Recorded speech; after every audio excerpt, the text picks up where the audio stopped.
Hello again, world. My name is Coach, and I want to welcome you once again to the Essential Review, the podcast where we dive deep into the movers and shakers of the comic book industry. Today, we are continuing our special guest series, spotlighting the creators and guests that will be attending the City of Oaks Comic Book Odyssey, happening in Raleigh, North Carolina, February 20th through the 22nd. Right now, we're sitting down with a true comic book veteran, an artist whose work has helped define some of the most iconic characters in the medium. It's an honor to welcome Mr. Andy Smith to the show. How you doing, Andy? Good. When you first, boy, that's a good intro. I was like, wait, who's he having on with me? Well, I haven't gotten through the intro yet. Just wait, give me a sec.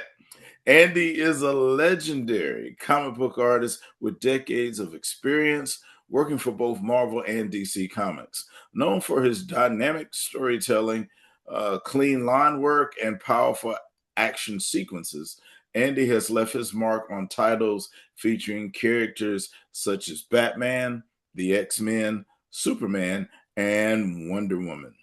His influence can be felt across generations of comic book fans and creators alike, making him a must see guest at this year's City of Oaks Comic Book Odyssey.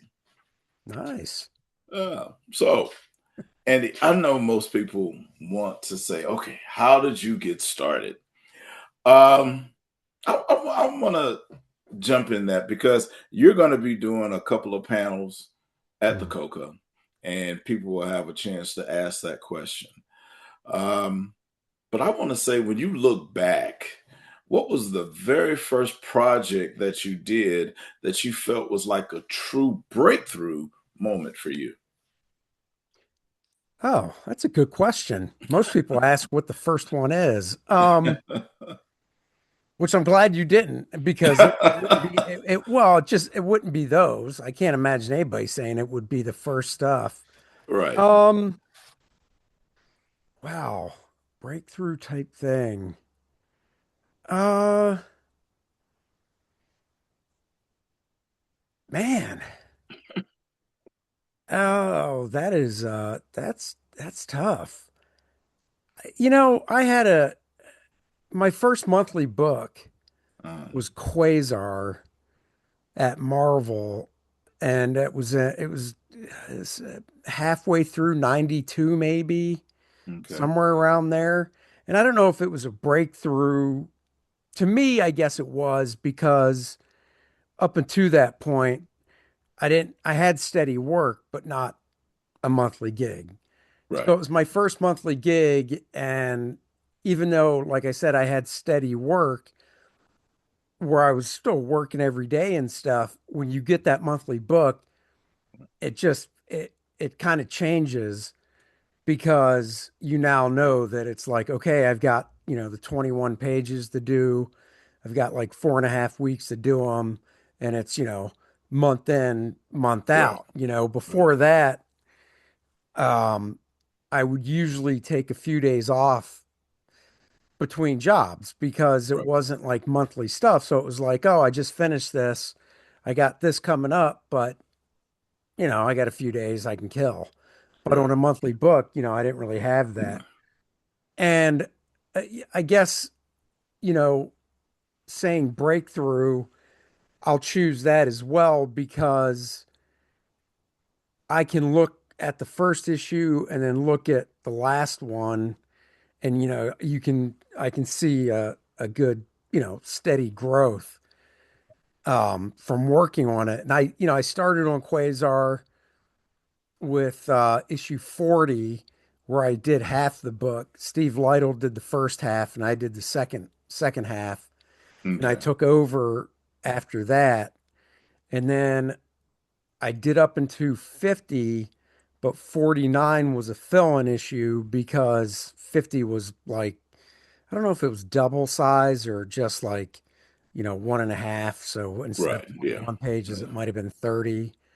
But it was more pages than just the standard, 21. So Right. they got to fill in for 49 so I could do all 50. And it took me a few issues to get into it and get familiar with the characters and stuff, and then kind of hit a stride. And then after issue 50, I left and to pursue some other stuff. But I did come Right. back actually and do issue 59, which was a Okay. one-off story. And Right. then I think it only lasted to issue 60. Right. So, Right. so yeah, I'll say Quasar just because it was really getting, by the point I got on Quasar, I was in the business for like a year and change, Okay. maybe a year and a Okay. half. Right. And I'm glad that my first gig wasn't a monthly book. Right. Yeah. You know, I think I needed that time kind of like just working to get ready for a Right. monthly book. Well, now in that response, you talked about from when you started to when you ended. Hmm. So let's dive into that just a little bit. When your approach to storytelling, how did that evolve between those few issues? Well, when I first started in the business, it was at DC, and Mhm. DC wrote everything full script. And full Okay. script, just for people, a quick explanation is it'll say, page one, panel one, it'll tell you what's happening in panel one, and then below it, it'll have the dialogue for any of the characters that are in panel one. Then it'll say panel two, what's happening, Right. dialogue, panel three, so on and so forth. Right. So I did that, which was fine. And I think starting off, it was probably good because, it was more of a roadmap for me. Right. But then Right. when I went to Marvel, the way Mark Grunwald worked, because that's who wrote Mhm. Quasar, he wrote plot style, which you could kind of Right. say is Marvel style.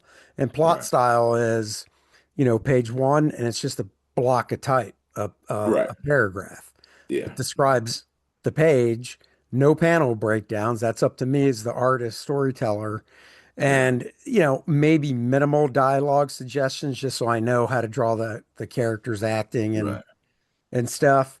And I loved it. I thought that was Yeah. great because even though when I did the full script stuff, every writer I worked with was like, "Oh, you don't have to stick to it. If you want to add a panel, whatever, go ahead." But I don't know if it's my OCD or what, but just, when I see the script and I see panel one, two, three, say to five, Right. it, it would have to be really glaring for me to go, "Oh, I need to add a panel." Um, Right. Yeah. but with a plot, it's just so much more freedom because it Yeah. really is up to me how if I could look at it and go, oh, four panels, or I could be like, oh, but I Right. want to slow this down, so I'll add a couple panels and make it a Yeah. six-panel page. Um, the first couple issues, they weren't really rough, as in not the art, but my working through it because it was a plot that I've never, worked from a plot at that point. It Right. was just different. And I think it took me a little longer to do my thumbnails because it was a plot. But then, after a couple issues, you just get into a groove. And Mark was great. I could call Mark Mhm. up and talk to him about the stuff if I had to, you So know. now, when you did that, were you doing light layouts first, and then showing that to Mark, or were you Oh just no. go ahead? Okay, very No. I nice. mean that's one of the things like back then, um, and this is like 1992. Hmm. You got hired and you got hired by one person, the Right, editor. right, It right, wasn't like nowadays, sometimes it has to be run up the ladder, right. and I haven't Mhm. worked at DC and Marvel in probably a decade because I'm doing my own stuff. But, even in uh, mid 2000s, 2010 and stuff, it was like editorial committee almost, where it's like, oh, well, I got to run this up the ladder, and it's Right, like, right. it almost seems like it was regressing, you Yeah, know? yeah, yeah. And no, they hired you off of your portfolio Oh, very and nice. they saw what I did at DC and stuff. And they it's kind of a trust thing. They see Yeah. your work and they trust that that's the work, the level of work you're going to do for them, Right. you know. Right. Right. And just getting to the layout thing real quick, when I did Earth 2 at DC for 6 issues, this was right before New 52, so whatever year that was. Right. Right. The editor was like, "Oh yeah, can you send me layouts first?" And at this point, I mean, honestly, this is like 2011, I think, and I've Uh, been in the business 20 years, or all yeah, right. 20 years. And I told him, I said, I've never had to do layouts for an Yeah. editor. Yeah. Well, if you don't mind. So Yeah. I did for the first 5 pages, but then Uh-huh. I stopped after that, and he never Yeah. said anything to me. Yeah. Yeah. So, because Well, it's everybody works different, and I work mostly straight to the board. So I do a thumbnail on the script and I uh-huh. take out my Bristol board paper, put it down, and I start drawing. Okay. Okay. So Okay. Okay.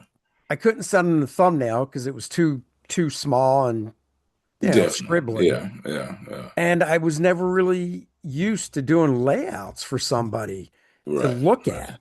Yeah. So I kind of Yeah. had to stop myself when I got to like that point on the Uh-huh. page to go, okay, let me scan it now. Right. That's the other thing Exactly. too, is it just slowed the process down because now I got to stop drawing, go scan it in to Right. Photoshop, Yeah. make it small enough to be able to email and Yeah. then wait to hear back if I can continue. And That's why I only did it for the first 5 pages. I stopped because it's just like, guys, if you want the book done on time, this has got to stop. yeah. You want, Yeah. if Well, you hire somebody right out of the gate, first job, and you want to see their layouts, I yeah. think that's fine. Yeah. But you hire somebody that's been doing it for, I even say 5 years, 3 years successfully.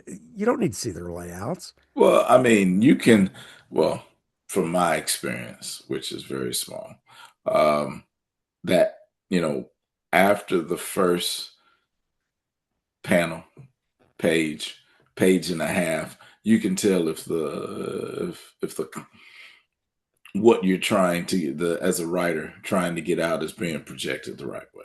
And Right. yeah, yeah. Right. And you have to trust the guy that you you brought on the project. Well, and that's the point. When the editor hires you, they're kind of like I said, they're looking at your portfolio and um, hiring you off of what you show them, Right. Yeah. and they're looking at the storytelling, Yeah. and they look at it and editors, they don't obviously see the script that I worked from to when I show them, the work that I did, for instance, at DC. Right. They never see the script. They just see the art that I show them. But I mean, they're editors. They've been in the business. They know what scripts or plots look like. Right. Yeah. So, Well, I think I know the answer to this before I even ask it, but our listeners may not. Um, do you have a favorite type of character and or scenery, male, female, or cityscape, or um, genre? well, when I got into the business, I wanted to draw superheroes, and people would Uh, ask, "Why'd you want to draw comics?" And I always would say, and half jokingly, but also half true, I would mhm. always say I want to draw big dudes and hot chicks. Right, right, And right, I say it half jokingly because it's really true, but I also like to right, tell stories, right, you know. right, right. Um, so I know lots of guys that'll say, "Oh, I like Batman the Yeah, most." yeah. I like reading Batman, and Mhm. I did get to draw him a little bit, but I'm more of a Superman type guy. I like characters that can fly. Okay, So like all right. Quasar was great because he could fly. Yeah, yeah. Um, I don't mind city stuff, when I'm Uh, doing, real life comics. right, I don't mind city stuff because honestly, if if it's at Marvel, it's a real city because everything takes place generally in real cities. right, So you can reference it easy. If it's Metropolis, that's easy to do. So yeah, I don't mind that. But now that I'm doing, well, the first time I ever did like a fantasy thing was a Red Sonja Claw, and that was in 2009 or 10, something like that, maybe Okay. eight. And it was the first time I ever drew that genre. And I Right. was kind of nervous going in because I never, I liked reading it as a kid, but I was like, Right. oh. And after I did it, I loved it because you didn't really have to reference anything. There Yeah. are no cars, there's no trucks, there's no Right. guns, it's Right. swords, the buildings are, you know, pretty much anything. It's like as long as the Yeah. writer, uh, if there were buildings in the script and the writer was like, kind of described like, oh, they're concrete block or they're wood or it's a Yeah. tent, then it's like, okay, it's a fantasy world. You know what I mean? So Right. Yeah. it was a lot. It, I don't want to give the wrong impression and say it was a lot easier. Uh-huh. I mean, it was in some aspects for sure, Right. but it it was really fun. So, Yeah. Yeah. Yeah. Okay. you know, I see. Yeah, you went. I knew about the hot chicks. I didn't know about the big guys. So I mean your artwork. For those listeners that don't know your work, um, Andy does very good uh, female drawings. If you're coming for a pinup commission, definitely stop by his table and you'll be happy. He well, I does a real appreciate good that. job anatomy wise. Um, when okay, now you've worked with a lot of characters that people naturally recognize. There you go, Superman, Batman, Wonder Woman. When you work with those, is there a little added pressure to make sure that the image in almost every panel, especially splash pages, just pops off the page? No, I never really felt that. Hmm. Because that's the one thing is, when I got into the business, kind of the house style, there was always something, Right. if there was a style, I mean, obviously in the early 90s at Marvel, Jim Lee was popular, Rob Liefeld, McFarlane, so guys, drifted towards that. I didn't. Hmm. Not because I didn't like the stuff, but my major influence back then was Bart Sears, who mentored me when I was at the Kubert Right. School, Alan Davis, Neil Adams, stuff like that. But when I had to draw a character, when I got on Quasar, Greg Capullo, so Steve Lytle did an issue and a half Right. after Greg left the book. So he didn't really leave, obviously, a big mark on it. Because I mean, Greg Right. was on the Right. book for like 2.5 years or so. So Right. that was the stuff that I looked at and I was like, you know, if I'm going to give any type of visual continuity, I'll pick up cues from what Greg was doing subtly. But, when I did the when I got to work on, the little bit of Superman and, the one thing with Wonder Woman and stuff. No, I think probably like any other artist, and actually it's something I never really even talked with my artist friends about. That's actually a pretty good topic. Is we're all influenced by other people. So to me, it's like, oh, Wonder Woman. Well, what Wonder Woman artist do I like? Because I will say this, Right. like her hair, right? Right. There's so many, Brian Boland does her hair a certain way. John Byrne had a great Wonder Woman run and he did her hair a certain way. Right. And when I did the little bit of Wonder Woman, I kind of just looked at different artists, even from the 80s, like when Don Heck worked on it and stuff, just to kind of get a vibe for like how I would want to do it. And then you also look at the current uh Wonder Woman stuff that's coming out at the time Right. because, you know, even if I liked the way Byrne did it, which was really, really curly, like George Right. Perez, right? Right. Well, when I drew her, nobody was drawing her hair that curly. Right. So I wasn't about to because it would look off character. Right.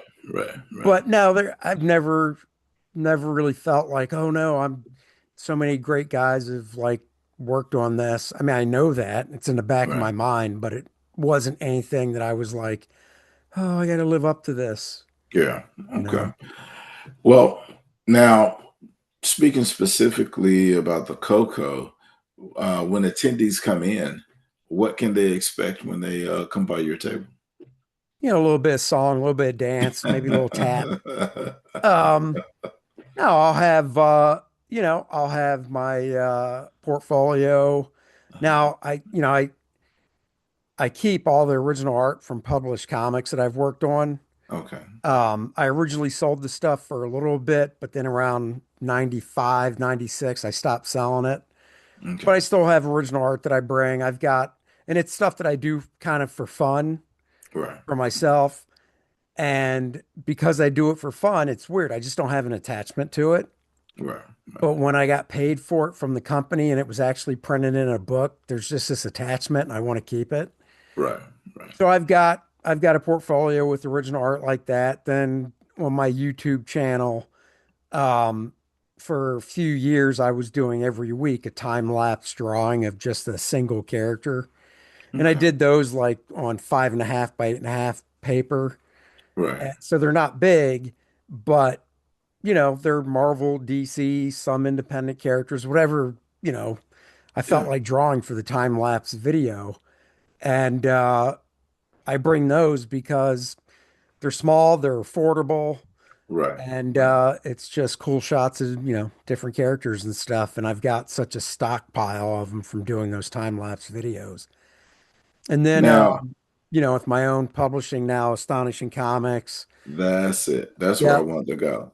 Yep. I'll have, the latest stuff, which is Core Draft.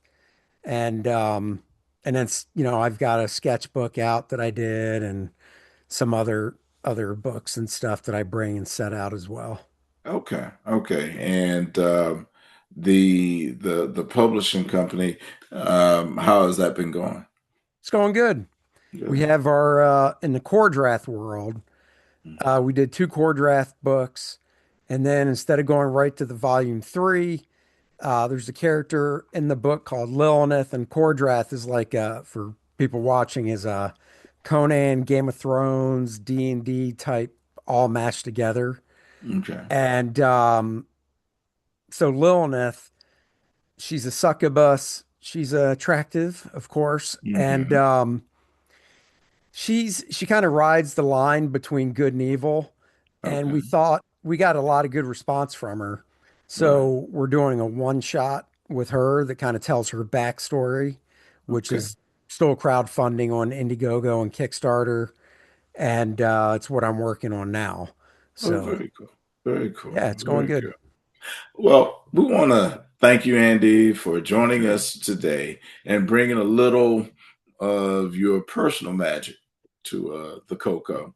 We want to make sure that all of our listeners and attendees come and check Andy out at the Yeah. Coco, maybe grab a photo with him and just show him some love. Yeah. Um, Thanks to all of you for listening and supporting the show. Until next time, stay creative, stay connected, keep being heroic, and as always, dare to dream. Everyone have a good evening.